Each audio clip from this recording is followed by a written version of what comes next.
adalah GKS Awardee. Yang mau dapetin GKS, apa sih rahasianya untuk dapetin GKS? Harus dari semasa S1. Jadi semasa S1 itu dari awal itu kita sebaiknya jangan jadi mahasiswa kupu-kupu. Penting untuk menulis esai, apa aja yang harus dimasukin? Yang esai itu kayak menjual diri dengan soft gitu ya, kayak soft selling. Kayak marketing diri lah Iya, ya, daripada menjual diri. Bukan menjual diri. Sorry, revisi.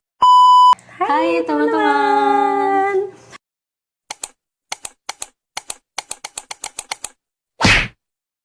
Nah, jadi hari ini aku kedatangan tamu atau nggak tamu ya sebenarnya, teman spesialku yang namanya Syafira.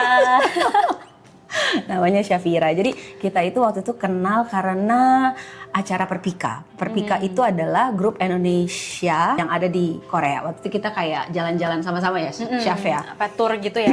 Iya kayak gitu. Dan di situ kita ada lucunya, kita ada ngobrol-ngobrol banyak di bus waktu itu. Iya, di bus. Sampingan waktu itu duduknya. Iya, duduknya sampingan lagi. Terus dia tuh kayak berasa, kayaknya anak ini sefrekuensi dengan saya deh. Itu hanya mendebak-debak pas waktu itu. Terus udah kayak gitu, aku waktu itu ngajak dia untuk, ayo kita bikin konten. Karena buat aku, yang bisa untuk digali dari kehidupan Syafira itu banyak banget sebenarnya. Kita informasi yang bisa kita gali. Karena Syafira ini adalah GKS Awardee. Jadi dia adalah penerima beasiswa Korea GKS. Keren banget kan? Nah, hari ini kita akan belajar dari kehidupan dia, belajar dari pengalamannya dia. Oke? Nah, pertanyaan pertama. Apa major kamu? Major kamu apa sih? Oke, major aku sekarang itu di Korean Language Education. Oh, Korea Language. Ya, jadi di pendidikannya. Pendidikan. Kamu mau jadi guru? Itu orang, naturalnya orang mikir, pendidikan bahasa guru. Bener. Sebenarnya enggak juga ya. Bisa jadi guru. Bisa jadi guru juga. Tapi sebenarnya di luar guru itu juga banyak sih. Maksudnya jalan pet-pet yang lain selain guru gitu. Tapi kalau tanya mau jadi guru atau enggak, sebenarnya mau. Tapi apakah itu akan menjadi karir utama, mungkin masih belum berpikir, tentu. ya. Masih oke, ngerti. Kamu ini sekarang berarti S1 apa S2? Sekarang S2. Oh, S2. Tapi kamu menerima GKS ini apa dari S1 atau S2? Aku terima GKS di S2. Oh, di S2. Gimana? Coba ceritain sedikit advice untuk teman-teman yang mau dapetin GKS. Apa sih rahasianya untuk dapetin GKS? Apa yang harus kamu prepare sih untuk bisa dapetin GKS? Apakah susah atau gak gampang? Oke, ini konteksnya berarti di GKS yang S2 ya berarti ya? S2. Oke, kita fokusnya ke S2 ya? Ya. Oke, sebenarnya yang perlu disiapin itu harus dari semasa S1. Jadi semasa S1 itu dari awal itu kita sebaiknya jangan jadi mahasiswa kupu-kupu yang kuliah pulang, yang kuliah pulang. Sangat menikmati.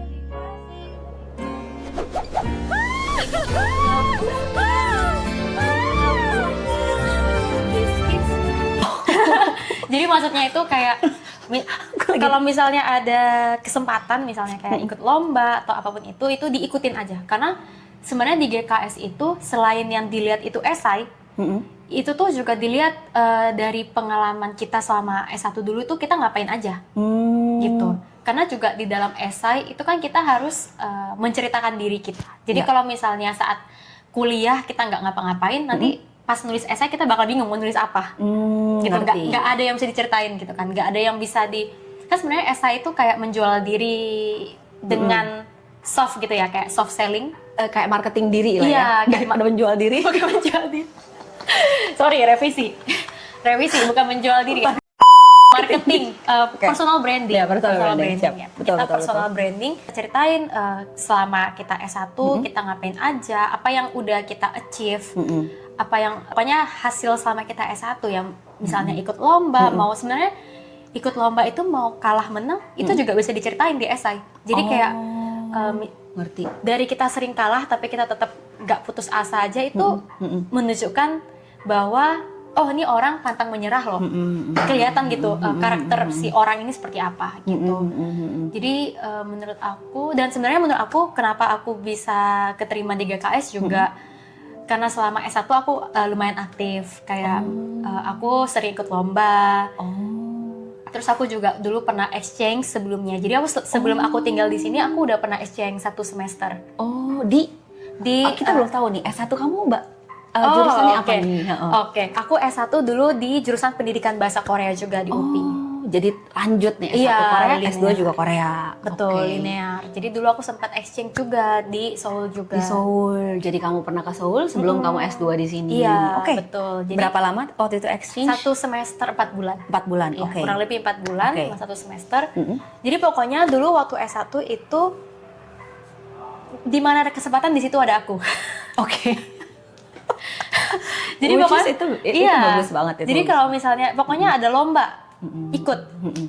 Misalnya terus ada ini buka program exchange nih bisa daftar, ikut. Pokoknya kalau misalnya ada kesempatan itu ikut aja. Kenapa? Karena kita nggak tahu dari kesempatan-kesempatan yang udah kita dapat ini nanti next-nya akan membawa kita sampai mana gitu. Kayak jadi ketika aku daftar GKS pun aku one shot gitu GKS. Maksudnya sekali nyoba keterima. langsung Gitu. Kadang ada orang yang berulang-ulang gitu ya. Yang sebenarnya ada faktor laki juga. Tapi sebenarnya mungkin karena selama S1 aku aktif dan banyak gitu ya, aktif menang lomba. Itu menurut aku yang buat aku plus point. Plus point. Kayak Apakah kamu harus masuk ke BEM? Benar nggak BEM? BEM Oh, itu iya, kayak BEM ya. OSIS dari himpunan gitu ya, organisasi. OSIS untuk universitas kalau aku nggak salah. Apakah kamu betul. ikut BEM? Aku dulu ikut BEM. Oh, kamu ikut BEM. Tapi bukan BEM kampus, tapi di BEM jurusan aku aja. Jurusan. Iya, jadi yang lebih lingkup kecil. Itu pun another positive things ya untuk Iya. itu ya, untuk GKS juga ya. Iya, karena kan dari situ juga dilihat ya, ini orang cara memanage gimana berkomunikasi dengan orang seperti apa. Itu juga bisa kita ceritain di esai itu kalau kita pernah menjabat di BEM Oke. kayak gitu. Itu pertama, adakah rahasia kedua untuk lolos dari GKS? Kamu harus seperti apa? Nilai apakah harus A semua atau IPK harus di atas 3 atau di atas 3,5? Ada nggak sih seperti itu? Standarnya? Kalau aku melihat gitu ya mungkin ini dari sisi GKS jalur embassy. Oke. Kayak kita lihat dari embassy, memang IPK itu lumayan dilihat. Gitu. Ya, meskipun dari GKS sendiri itu kan minimalnya berapa ya? Kalau nggak salah 2,7. Pokoknya rendah banget sebenarnya minimal dari GKS. Aku lupa berapa, tapi minimal banget. Tapi sebenarnya aku lihat award di tahun aku itu mostly memang IPK-nya itu di atas 3,5. Oh. Kebetulan. Oke, Iya, maintain jadinya iya. ya dia harus di atas 3,5 tuh teman-teman. Iya, Berarti. jadi Oke. sebenarnya ya plus point sih. Mungkin bisa aja nih dia di bawah 3,5, tapi mungkin dia sangat berprestasi, sangat aktif, mungkin bisa aja gitu ya. Lolos juga gitu. Jadi sebenarnya IPK itu salah satu aspek penting juga. Oke. Ini aku membawa diri untuk bertanya kepada teman-teman yang belum kuliah, belum masuk kuliah di Indonesia ya, saya masih SMA kayak gitu. Karena aku juga sebenarnya kuliah juga nggak di Indonesia, jadi aku nggak tahu. Apakah IPK itu dipengaruhi oleh karena kamu sering ikut lomba, karena kamu masuk BEM, apakah itu bisa mempengaruhi IPK? Sih Kak? Mengaruhi IPK ini maksudnya karena kita aktif jadi BEM jadinya IPK-nya menurun kah atau gimana? Jadi contoh misalnya gini, aku sebenarnya nilaiku seharusnya aku dapat 3,3 sebenarnya, tapi karena aku BEM, aku ikut lomba meskipun aku nggak menang, tapi misalnya sekali lah 2 kali aku menang gitu, IPK aku bisa dinaikin sama dosenku jadi 3,5 gitu. Bisa nggak sih Kak kayak gitu? Enggak sih. Nggak tahu ya kalau di tidak univ ada lain, urusan. tapi nggak ada urusan. Nggak ada urusan. Malah justru setahu aku semakin aktif ikut BEM kadang IPK jadi turun. Kalau aku justru IPK turun waktu itu. Sibuk soalnya. Iya.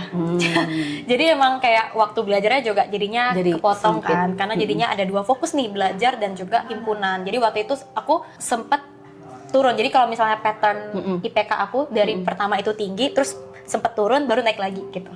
Kurvanya agak turun terus di akhir naik lagi. Naik lagi. Iya, karena waktu itu sempet aku nggak tahu ya faktornya apa karena BEM, tapi waktu itu aku BEM memang agak turun gitu. Oke. Jadi nggak ngaruh ya kalau I see. aktif Nggak juga. ngaruh. Emang bener-bener dari gimana kita ujian dan tugas-tugas kita sih. Kalau tadi yang pertama itu adalah perlombaan, terus udah gitu ikut BEM segala macam, itu juga pengaruh. Yang kedua adalah pengaruh nilai juga. Nah yang ketiga, apakah kalau dari kamu masih ada lagi gak kunci untuk sukses GKS? Untuk berhasil GKS ya? Kalau Oke, esai sih. itu dia sebenarnya. Tadi Esai. aku mau nanya itu. Maksudnya kalau dari cundinya kayak gitu, kalau dari persiapannya kayak gitu, adakah source yang aku harus lihat untuk bagaimana sih cara tulis esai? Karena kan aku baru lulus dari SMA misalnya, aku nggak tahu gimana untuk tulis esai gitu. Nah, kalau pertama pertama itu selain esai kita harus banyak research, maksudnya banyakin baca. Baca apa nih? Mungkin Karena baca novel juga banyak baca. kalau ini di luar esai ya, maksudnya di luar esai kita harus baca apa ya? Misalnya di KS itu ada guideline-nya. Ya. Nah itu dibaca benar-benar guideline-nya. Terus kalau terkait esai yang baik itu mungkin kalau zaman sekarang searching di internet juga banyak sih yang ngasih tips cara menulis esai dengan baik ya. Mungkin itu bisa di research aja. Iya. Dan mungkin juga coba reach out kakak-kakak awardi yang udah dapat GKS, coba di reach out aja kayak misalnya minta bimbingannya atau misalnya coba bikin esai dulu sendiri, terus nanti bisa reach out ke awardi, minta tolong di proofread kayak gitu. Oh, pernahkah kamu? Aku pernah. Jadi waktu itu aku juga minta proofread ke awardi yang tahun sebelumnya. Itu memang sebelumnya memang kamu nggak kenal atau kamu melihat dari YouTube terus kamu langsung tiba-tiba kenalin diri gitu? Kebetulan ini aku kenal. Jadi waktu itu aku kenal. minta ke kakak tingkat aku waktu di kuliah dulu sama ada satu senior aku di tempat kerja dulu. Gitu. Jadi memang sudah kenal. Tapi waktu itu aku minta tolong. Tapi selain itu pun di tahun ini aku mendapatkan beberapa DM dari orang yang aku nggak kenal. Jadi dia minta tolong untuk di proofread. Ada juga yang reach out dan ya nggak apa-apa, open aja. Gitu. Jadi sebenarnya nggak usah takut.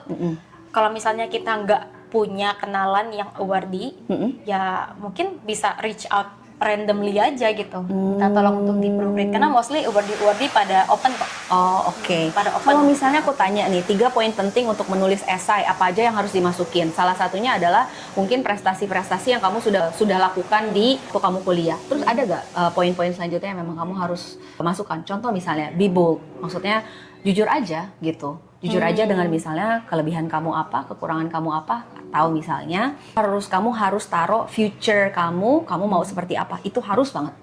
Ada nggak tuh yang kayak gitu? Ada. Jadi sebenarnya kalau di esai itu kita nggak boleh yang hard selling. Maksudnya kayak cuma pamer achievement doang. Saya misalnya. ini. Nggak bisa. Jadi kita harus ada benang merahnya gitu.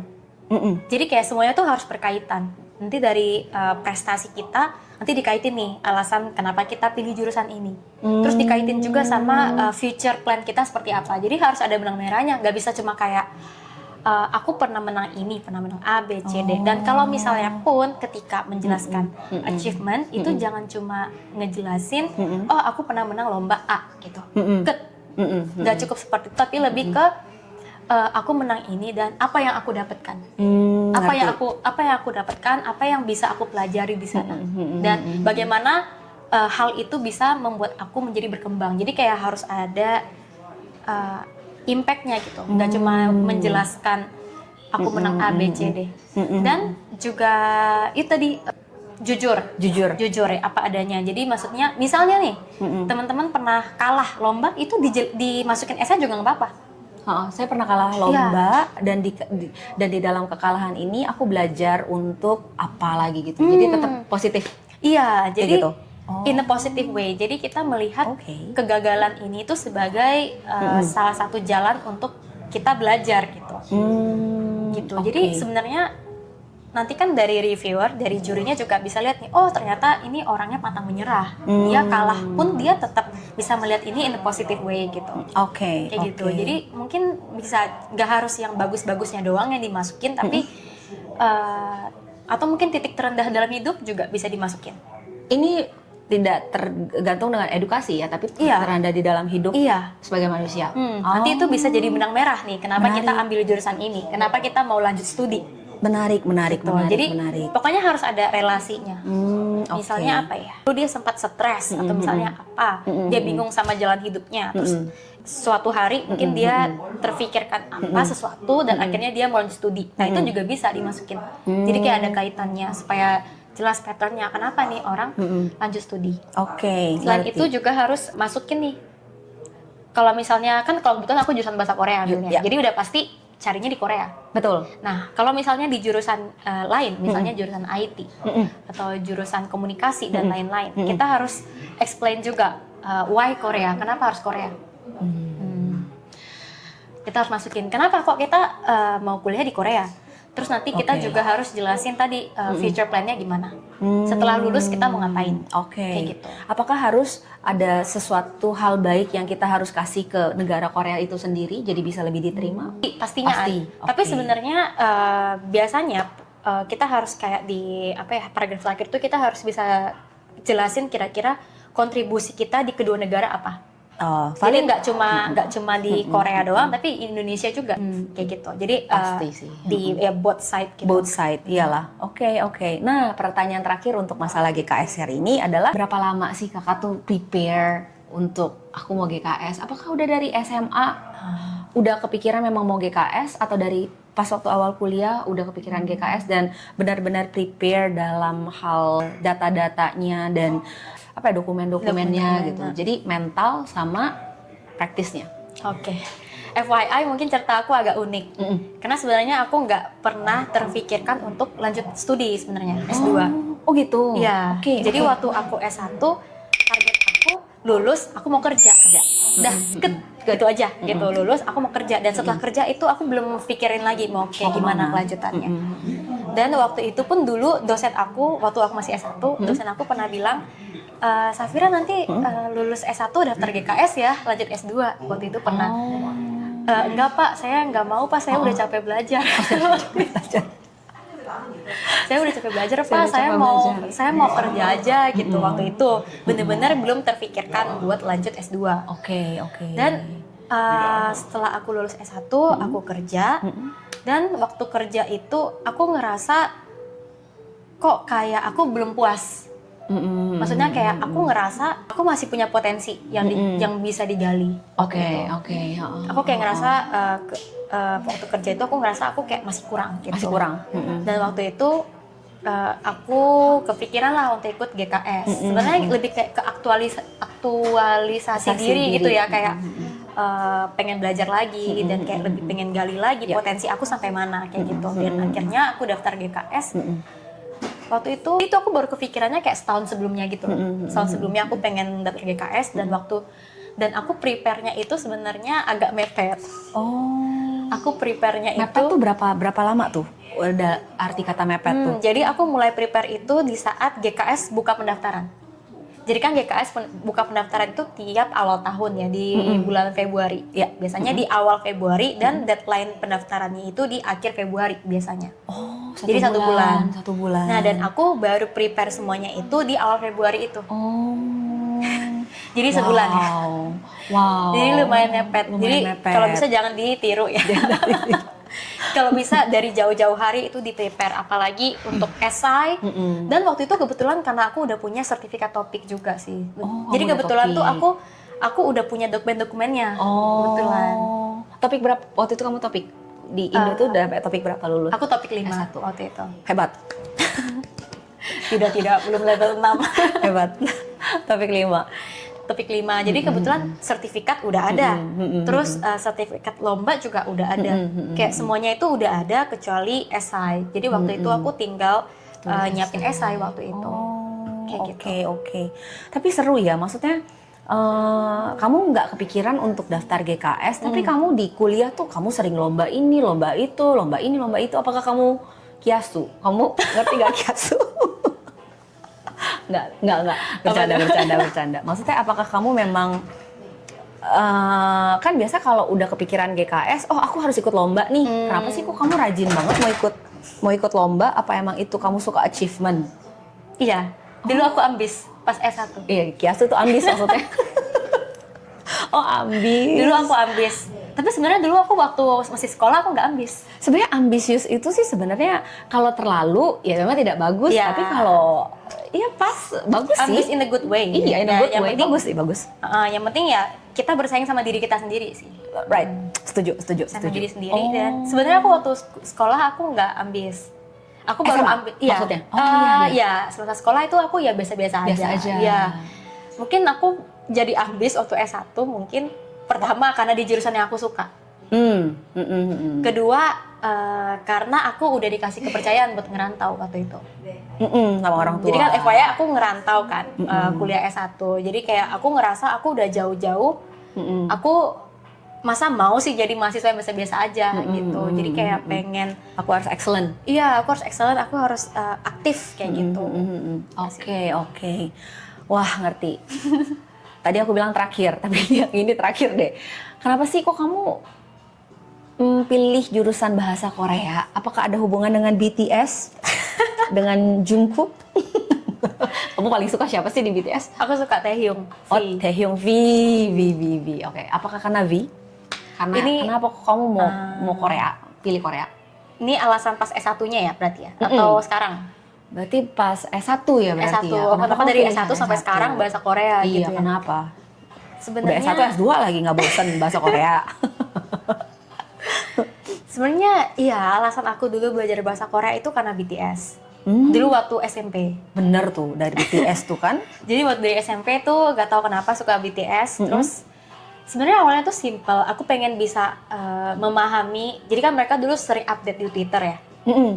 Nah aku tuh pengen banget bisa memahami apa yang mereka tulis gitu dalam bahasa Korea. Oh iya. Jadi sejak itu aku belajar bahasa Korea sendiri, otodidak waktu itu. Otodidak. Iya. Tidak Dan- susah ya kayaknya kalau Korea otodidak menurutku. Iya masih oke lah buat Tidak otodidak. sesusah Chinese and Jepang kayaknya ya. Iya betul, masih oke lah buat Masih oke. sendiri. Dan setelah itu kok kayaknya seru ya belajar bahasa Korea. Terus ya udah aku dalemin sampai akhirnya ketika aku milih jurusan kuliah, aku tuh pengen ambil jurusan yang emang aku suka, yang aku passion. Karena kan selama sekolah kita kan nggak bisa milih ya. Betul. Selama sekolah kayak ya udah belajar matematika, belajar bahasa Inggris, belajar. Dulu kan cuma bisa pilih IPA atau IPS kayak gitu kan. iya. Dan kita nggak bisa pilih pelajaran yang kita sukai. Betul, Gitu. betul, Makanya betul. ketika aku kuliah, aku nggak pengen ngikut orang-orang. Misalnya kayak kalau orang-orang, oh mending jurusan inilah gitu kan. Betul. Bisnis lah ya kalau di Indo ya. Iya, terus Dokter hukum ya lah, mungkin ya. kayak gitu-gitu. Iya. Aku pengen cari jurusan yang emang passion aku, yang aku suka, yang sekiranya aku bakal enjoy jalaninnya. Dan waktu itu setelah aku pikir-pikir, kayaknya aku enjoy nih belajar bahasa Korea. Karena di otodidak kamu happy, feeling happy, enjoy. Jadi sebenarnya aku belum kepikiran kayak after lulusnya aku mau ngapain, waktu itu aku belum berpikir sampai sejauh itu. Yang penting aku mikirnya aku suka ini, aku bakal enjoy jalaninnya. Ya udah gitu. Oh, oke. Jadi kan gara-gara itu aku ambil jurusan bahasa Korea. Meskipun waktu itu ketika aku pas aku kuliah jurusan bahasa Korea, ketika orang sekitar aku tahu aku ambil jurusan bahasa Korea, mereka pada bilang kayak, emang mau jadi apa di bahasa Korea? Mushihe. Iya. Underestimate. Iya, underestimate. Emang mau jadi apa? Oh, karena mau dapat opa ya? Atau misalnya, oh karena suka K-pop kayak gitu. Stigmanya seperti Stigmanya itu sih. seperti Stigmanya itu. seperti itu. Gitu. Opa hunter ya. Kayak gitu. Iya, Kayak iya, sih. iya. Cuman kayak, ya aku nggak peduli. Maksudnya kayak ya selagi aku suka, aku enjoy, aku jalanin. Nggak regret dong sampai sekarang? Ada regret nggak? Gak regret sama sekali. Nggak Bahkan regret sama sekali. bersyukur. Bersyukur banget. Aku ambil jurusan bahasa Korea karena kan di Indonesia juga nggak banyak ya jurusan bahasa Korea. Cuma ada 4 kan kalau di Indonesia. Jadi UI, UGM, UPI, UNAS. Jadi cuma ada 4. Jadi menurut aku peluang itu masih besar banget gitu. Ibaratnya masih blue ocean ya. Ya, marketnya Iya. masih kecil ya. Marketnya masih kecil, tidak masih segitu besar ya. spesialis banget. Jadi masih value lah, value-nya masih oke banget gitu. Oke. Dan kenapa sampai S2 aku ambil jurusan bahasa Korea? Karena udah nyaman ya. Udah nyaman. Karena udah nyaman sama bahasa Korea dan pengen memperdalam aja sih. Oh, Gitu. kalau makin nyaman biasa S3 sih. Aduh, kayaknya nggak dulu deh. Kayaknya kepala udah keluar asap. Oke. Nah, jadi teman-teman, itu dia cerita tentang GKS Awardee ini, Syafira ini benar-benar menarik bukan? Nah, jadi kalau misalnya istilahnya kalian yang lagi prepare GKS segala macam bisa ngambil dari pelajaran ya dari kakak Syafira ini. Banyak banget poin penting yang justru hari ini aku baru dapetin, yang aku baru tahu dari kakak ini. Thank you Syafira untuk hari ini. Kita akan lanjut di pembicaraan atau podcast selanjutnya.